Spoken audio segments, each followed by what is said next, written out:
Tu esi velniškai išprotėjęs. Būtent tokiais žodžiais Donaldas Trumpas išplūdo Izraelio ministrą pirmininką Benjaminą Netanyahu jų telefoninio pokalbio metu. Reikalas tas, kad Irano pareiškimų apie pasitraukimą iš derybų su Jungtinėmis Amerikos valstijomis fone Izraelis suaktyvino savo karinį puolimą Libane prieš Hezbollah grupuotę. Nepaisant susitarimų dėl paliaubų, būtent tai ir sukėlė Donaldo Trumpo pyktį bei net įniršį. Baltuosiuose rūmuose pripažino, kad per telefoninį pokalbį, kuriame netrūko necenzūrinės leksikos, prezidentas Trumpas smarkiai sukritikavo Izraelio premjerą Benjaminą Netanyahu. Dėl Izraelio sukeltos įtampos eskalacijos Libane, kas gali sužlugdyti susitarimą su Iranu. Vėliau paaiškėjo, kad Trumpas sustabdė Netanyahu planus bombarduoti Hezbollah taikinius Beirute. Tačiau jau šiandien dieną Izraelio ir Libano atstovai vėl susirinko Vašingtone, kad derėtųsi dėl karo užbaigimo. Tačiau čia Trumpo ir Netanyahu konfliktas gali dar labiau paaštrėti, nes dabar Izraelis nebegali sau leisti daryti tų nuolaidų, kurių iš jo reikalauja Donaldas Trumpas.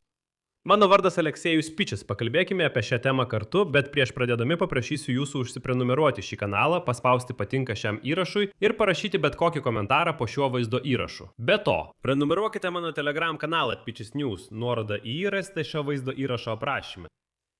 Taigi, išvakarėse Iranas paskelbė faktiškai pasitraukiantis iš derybų su Jungtinėmis Amerikos valstijomis dėl karo eskalacijos Libane.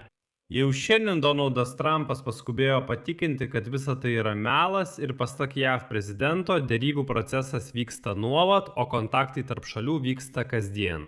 Be to, Markas Rubijas, JAV valstybės sekretorius, pridūrė, kad esą Teheranas vis dėlto sutiko aptarti savo branduolinės programos aspektus, kurių anksčiau net nesutiko liesti. Tačiau toks pareiškimas buvo padarytas visgi po gana grubaus pokalbio tarp Donaldo Trumpo ir Benjamino Netanyahaus. Ir štai kaip rašo agentūra Axios, toliau citata. Telefoninio pokalbio metu, kuriame netrūko necenzūrinės leksikos, prezidentas Trumpas smarkiai sukritikavo Izraelio premjerą Benjaminą Netanyahu dėl Izraelio sukeltos įtampos eskalacijos Libane. Anksčiau Iranas pagrasino nutraukti bet kokias derybas su Jungtinėmis Amerikos valstijomis dėl Izraelio veiksmų Libane. Po to per telefoninį pokalbį Trumpas pavadino Netanyahu bepročiu ir apkaltino jį nedėkingumu. Jis taip pat sustabdė Izraelio planus smogti Beirutui, Libano sostiniai. Taip pat Trumpas pasakė Netanyahu, kad jo grasinimų bombarduoti Libano sostinę įvykdymas dar labiau izoliuos Izraelį visame pasaulyje. Du šaltiniai pranešė, kad Trumpas tvirtino padėjęs Netanyahu išvengti kalėjimo, turėdamas omenyje savo paramą Netanyahu korupcijos bylos metu.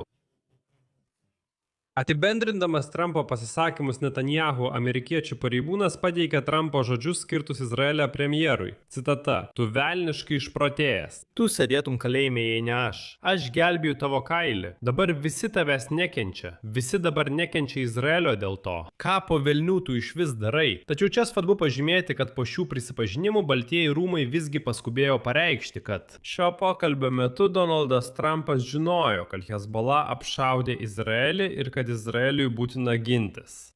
Tačiau pareiškė, kad pastarosiamis dienomis jautė, jog Netanyahus vis dėlto neproporcingai stiprina konflikto eskalaciją. Esą galima atsakyti į atakas, o galima paskelbti puolimą, ir pastarasis variantas vis dėlto yra per daug.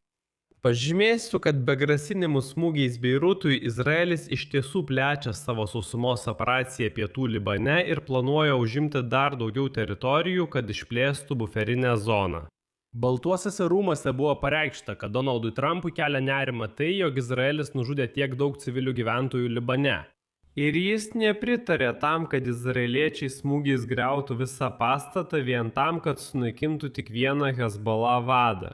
Apskritai, Donaldas Trumpas pradėjo kritikuoti Benjaminą Netanyahu dėl pačių sunaikinimo mastų, kuriuos jie sukelia Libane. Be to, Trumpas nepatenkintas tuo, kad izraeliečiai įžengė į Libano teritoriją ir ne tik ją okupuoja, bet iš esmės visiškai nugriauna namus, kad šitoje teritorijoje niekas daugiau negalėtų gyventi. Turime omenyje, kad Hezbollah vėl neužimtų šių teritorijų. Ir štai Trumpo sprendimas pažaboti Netanyahu tapo aiškiu signalu, kad jis nenori, jog jo pagrindinis sąjungininkas trukdytų sudaryti susitarimą su Iranu. Anksčiau Netanyahus kartu su Izraelio gynybos ministru Izraeliu Katzu paskelbė bendrą pareiškimą, kuriame pagrasino bombarduoti Hezbollah taikinius Dahijos rajone Beirute. Atsakydamas Irano užsienio reikalų ministras Abbasas Arakčis pareiškė, kad Izraelio veiksmai Libane yra paliaubų susitarimo tarp JAV ir Irano pažeidimas ir kad JAV bei Izraelis patirs pasekmes už bet kokį pažeidimą. Ir iš karto grasino pasitraukti iš derybų su amerikiečiais. Ir štai praėjus vos kelioms valandoms po šio Arakčio pareiškimo, jau Donaldas Trumpas paskambino Netanyahui ir jį išbarė. Po to jis socialinėme tinkle paskelbė žinutę, kurioje pareiškė, kad Izraelis ir Hezbollah nutrauks vienas kito puolimą. Tačiau jau po telefoninio pokalbio Netanyahus paskelbė pareiškimą, kuriame informavo Donaldą Trumpą, kad Izraelis atakuos taikinius Beirute, jei Hezbollah nenutrauks išpuolių prieš Izraelį. Ir tuo tarpu Izraelis tęs savo operacijas pietų Libane. Tačiau panašu, kad Izraelio veiksmai vis dėlto turi savo pasekmių. Šiandien Vašingtone vyksta tiesioginės derybos tarp Izraelio ir Libano. Ir štai Libano parlamento pirmininkas Nabihas Beris pareiškė Donaldo Trumpo administracijai, kad grupuotė Hezbollah pasirengusi visiškai ir nedelsiant nutraukti ugnį su Izraeliu ir pažadėjo užtikrinti šio susitarimo vykdymą po to, kai Izraelio gynybos pajėgos pagrasino nauja puolimo banga. Kad būtų aiškiau, Nabihas Beris yra vienas įtakingiausių šiitų politikų Libane ir jis palaiko glaudžius ryšius būtent su Hezbollah. Jeigu Hezbollah iš tikrųjų teigia, kad yra pasirengusi visiškai nutraukti ugnį, toks paliaubų susitarimas šiuo metu išlaikytų Izraelio okupaciją pietų Libane, potencialiai atskirdama šią Libano areną nuo karo su Iranu klausimo. Šiuo metu svarstomas visiškas totalus ugnies nutraukimas ir štai Beris pasiūlė nutraukti ugnį sausumoje, ore ir jūroje, pagal kurį Izraelis taip pat įsipareigotų nutraukti namų griovimą pietų Libane. Tai, apie ką aš kalbėjau šiek tiek anksčiau. Na, o Libano valdžia tvirtina, kad Hezbollah įsipareigoja visiškai nutraukti ugnį, jei Izraelis sustabdys savo puolimą. Ir būtent sprendimas dėl ugnies nutraukimo Libane gali pagaliau atverti kelią sandoriui tarp JAV ir Irano, tačiau potencialiai vis tiek išlaikyti Hezbollah keliamą grėsmę. Ir tai dar kartą pabrėžia, kad Izraelio ir JAV interesai šiame kare vis labiau ir labiau išsiskiria. Čia padėsiu daugtaškį. Jūsų nuomonę, jūsų išvadas rašykite komentaruose po šiuo įrašu. Prenumeruokite kanalą, paspauskite vartelį ir nepamirškite paspausti patinka. Tai viskas, saugokite save, iki pasimatymo visiems.